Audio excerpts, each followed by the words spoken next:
Welcome to Find Your Clear Vision, a personal branding and mindset podcast. I'm your host, Lisa Guillot. I help high-performing leaders like you reignite the connection to your highest self and design your life and brand from the inside out. I'm a blend of bright colors and deep conversations, tarot cards and strategy decks, bluegrass, and Tribe Called Quest. If you're looking to bring your fullest expression to your life, you're in the right place. Let's dive in.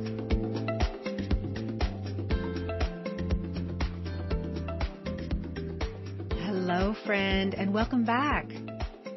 So last week we met Madeline, a client of mine, and we talked about how when we first started working together, she was seeking a promotion at her job and wanted to take a look at the skill sets that she needed in order to do that, but then quickly realized that that was just one part of her journey, her life journey, and that there was actually a disconnection between the career goal setting and what was making her happy in all areas of her life. So I want to encourage you, if you haven't already, to go back to episode 1 and listen to that first, because what we're going to do this week and next week is I'm going to break down piece by piece the inner mindset work that we talked about, the tools and techniques that Madeline shared that you can actually apply to your life right away. And next week, we're going to take a look at the outer expression. How does who you're being really show up in how you are in person, online, in a corporate setting, what you actually say online through personal branding, thought leadership, or maybe even within a team. So that is how this episode and the next one is going to break down, with the inner mindset work today, and then next week, the outer expression of that. So if you remember from last week, Madeline is somebody who is a devoted trailblazer. She is open to the unknown. And this is language that we created around her clear vision statement. She craves and creates freedom and agency in her life, not only through her work, but also through financial independence, through travel and philanthropy, and the inner mindset work that she and I have been working on for the past year has actually created this platform for her to be that devoted trailblazer. And here's the thing about being a trailblazer. You're first. You're first in line. You are blazing the trail that does not exist. And that might be scary. Right? Who do we look up to if you are, in fact, the first one? And so I think that that's the key in being a trailblazer, being the first, which, my friend, you already are because you are a unique soul. You also have to be open to the unknown, be willing to step right into what I call the messy middle, to explore, to go behind the scenes. So that's what we're going to do today. We're going to take a look behind the scenes at the inner mindset work, specifically the difference between what you do and who you're being about it. And then also taking a look at how to expand your energy. Then next week, we're taking a look at that outer expression through personal branding, branding pillars, thought leadership, and a real holistic approach to not just your career, but to your life. So let's start with this inner work. And what does it actually mean? I'm betting that I'm going to be explaining this again and again because it resonates with people in many different ways. But if you remember, Madeline was initially seeking a promotion for a specific skill set. Maybe in your life, you could relate to this, where you want to go after that VP role, for example. But the feedback that you get is that you need more leadership presence or communication skills. And what Madeline recognized was that there was a disconnect in the skill sets that she was not only trying to create in her career, but also just who she was being about it. And this disconnection, I think, is what really led her to me. Because I can tell you this, like wholeheartedly, there are career coaches out there.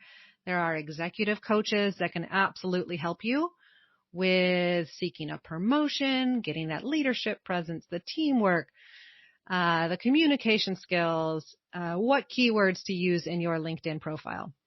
That's not where I start. The inner work is where I start. This is to connect who you are being with what you are doing. That was the disconnect. And so if you noticed who you're being and what you're doing, this is the key differentiation in being a magnetic leader and being an intuitive leader and being fully connected with your inner and outer platforms. So let's break that down first. When Madeline was sharing about what she was doing in her life and in her work, notice if this is also true for you. Oftentimes we want to accomplish really big tasks. We want to get that external validation. We want the accolades, the promotion, the raise. And we strive to create this. Notice sometimes you may even put things in your life on hold until you get that promotion, right? So for example, well, when I get that promotion, then I'll relax. When I get that raise, then I'll be happy. When I have the time after this big project is done, then I'll start dating. But those conditions rarely ever align, especially for you high-achieving folks out there. I'm pointing at myself as well. Because we often, you set a goal, and then when you get really close to it, you kind of shift it to the side. You move it a little bit. You add more conditions. You move the bar up. You give up. Like there's a whole slew of things in between your goal and actually creating it, which inevitably means that there's a breakdown between what you're doing and who you're being. And you're putting things like your happiness, relaxation on hold, or maybe never even picking up those ways of being again. So this is when there's no alignment between your inner platform and your outer platform. There's no alignment between who you are being and what you are doing. Who you are being really embodies the qualities of connection, of feeling grounded, of being present, of creating how you want to feel now. If you remember in the interview, Madeline mentioned creating a defense mechanism or a coping mechanism. This is really the same terminology that you would use as it relates to that inner critic, that voice in your head, the devil on your shoulder, that is pushing you, or has you procrastinating when you have a really big goal, but you're like, you know what, I really got to clean out this closet instead of doing that big thing I actually said I wanted to do or create. The inner critic, that shadow side, often has you spinning your wheels. Madeline mentioned that the name of one of these shadow side aspects of her that we so artfully named is called the Mount Everest hamster wheel. So for example, when you are coming from a hamster being on a wheel, trying to climb Mount Everest, undoubtedly you're going to end up exhausted, tired, worn out, frustrated, and maybe even throw your hands up in the air and just be like, forget it. I'm done with this. Notice that's one way of being. That's the choice you're making in your head, is to connect with the Mount Everest hamster wheel. Another way to look at this instead is to connect with, how do you want to feel? How do you want to feel about this goal, seeking this promotion, whatever it may be? Imagine that instead you want to focus on feeling grounded and present. Heck, what if you even want to feel relaxed, right? That would be a new approach to goal setting, that I actually want to do it with ease and relaxation. Whew. Could you imagine? So when I work with my clients, we, in tandem, take a look at the goals that they've set for themselves, but the inner work in who do they want to be as they are reaching for that goal. And even better than that, who will they be once they reach that goal? So for example, when I get the promotion, then I'll be happy. Okay, happy is the feeling. That's who you're being. How can we be happy now? What could we actually weave into our lives now that's going to make you happy? And when I reflected that idea to Madeline, she was a bit at a loss. We didn't know, like it wasn't an immediate call up. Well, what's going to make me happy now? And so this is the beautiful place to take a look in who you are being with combination with what you are doing. Because when you get more clear in how you actually want to feel while you're out there in the world doing things, then you're going to have a direction. You're going to have a place to go. And that hamster wheel is going to have less of an opportunity to take over.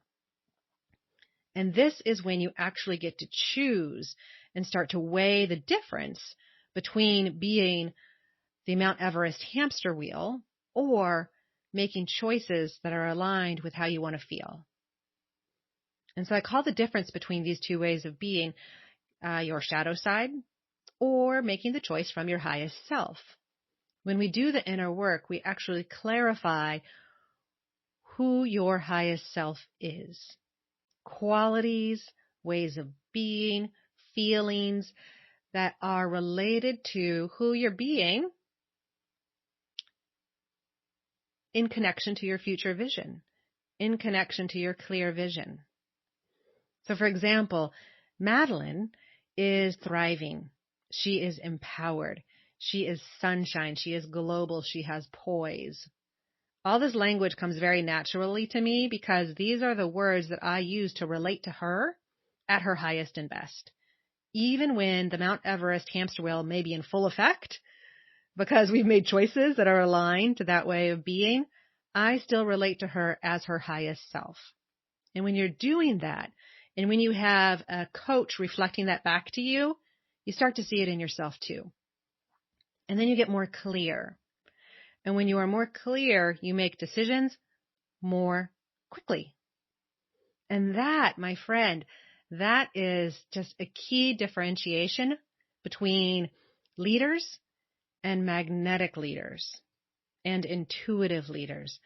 Leaders who make quicker decisions are fully in alignment with their clear vision, and they magnetically pull these opportunities to them.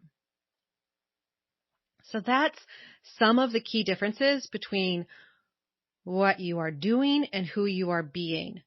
Ultimately, our goal here is to align the two, right? That's the inner platform and the outer platform. Aligning those, and you're going to be good to go. So in the inner platform work, there are 4 key, let's say, pillars that I will be going into detail throughout this podcast. But today there's one in particular I want to focus on. So these 4 key inner work platforms are clear vision, intuition, inner trust, and expanded energy. And today I want to talk about expanded energy. Madeline mentioned one of the tools that really stuck out to her as we were working together was something you can easily do yourself right now.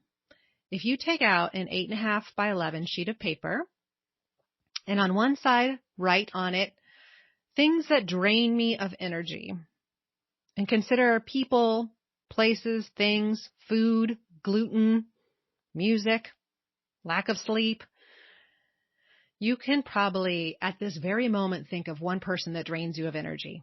Write it down. On the other side of that 8.5 by 11, I want you to write down what recharges your energy. What generates energy for you?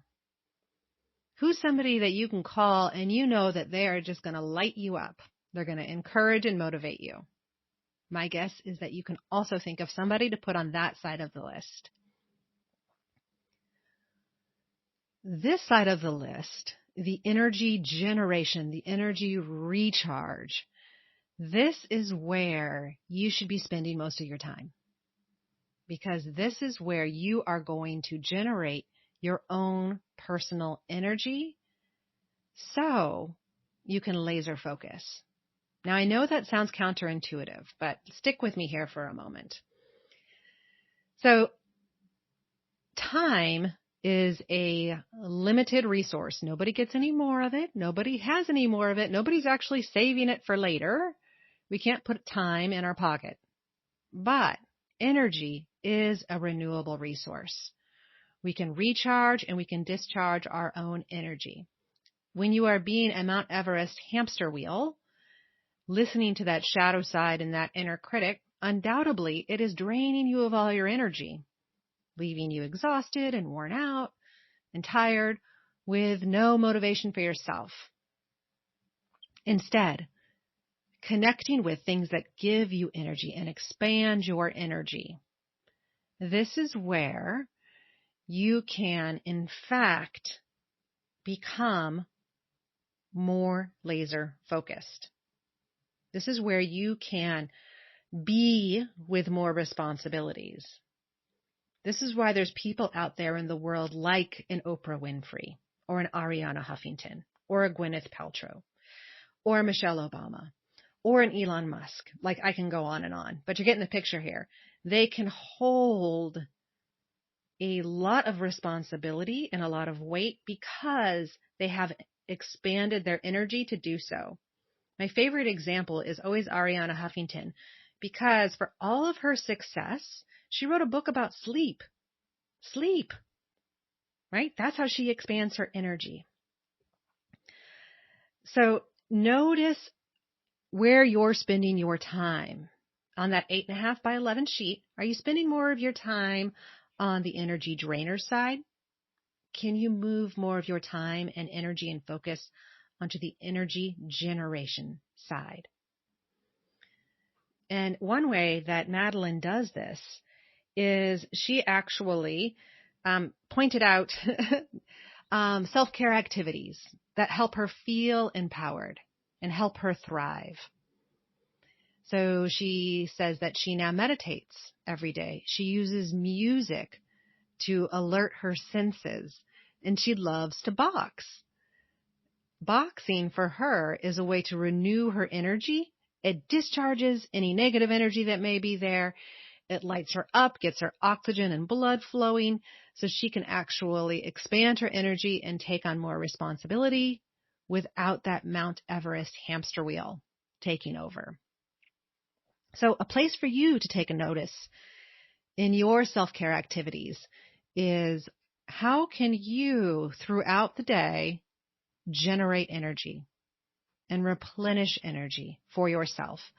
I have many clients that have an excellent morning routine, and then the time between, let's say, 8:30 a.m. and 5 p.m., it all just goes out the door. That's it. It's done. And then by the time they get home, they have nothing left. Okay, so there's an opportunity to notice, how do you feel at 8:30 a.m.? How do you feel at 5 p.m., 6, 7, 8 p.m.?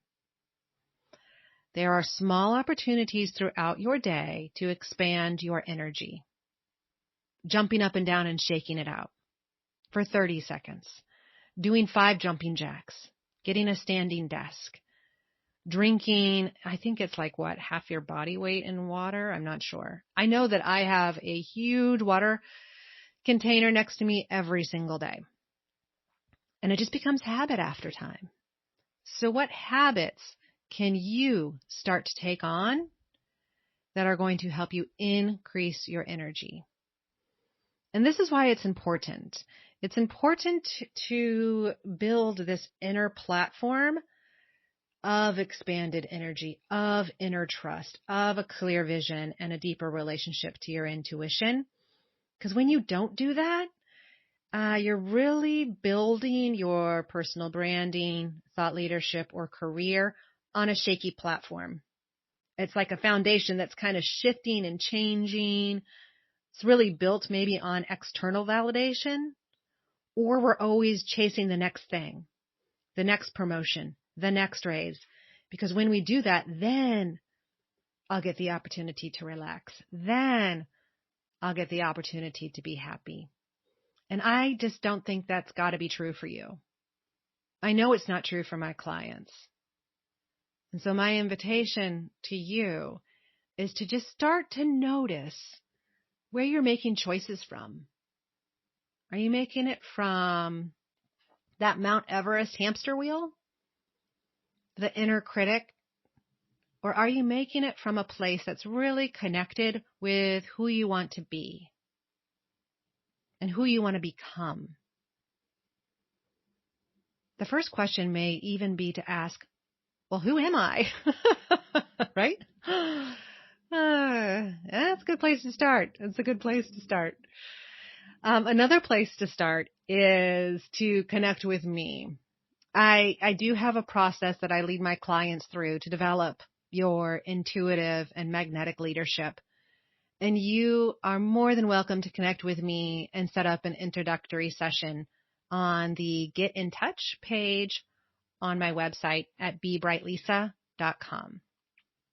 So, my friend, my invitation to you is to simply notice who you're being and what you're doing.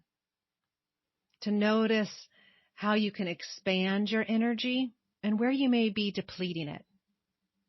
I want to invite you just to stay over on the other side of that 8.5 by 11 sheet. To spend more time generating energy for you. To see what happens in your mindset as you expand your internal energy so you can laser focus in on what you want to create for yourself,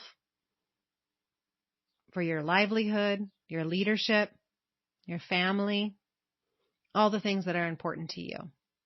All right, I'll see you next week.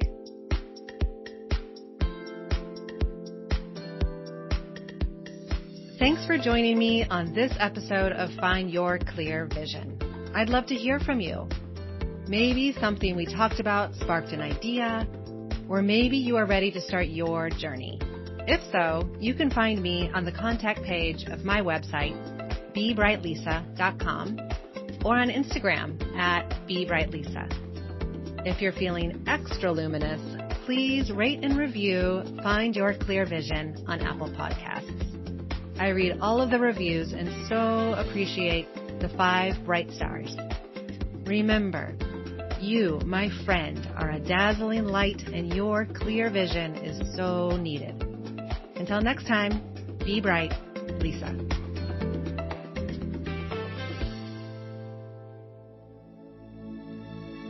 This is a production of Habanero Media.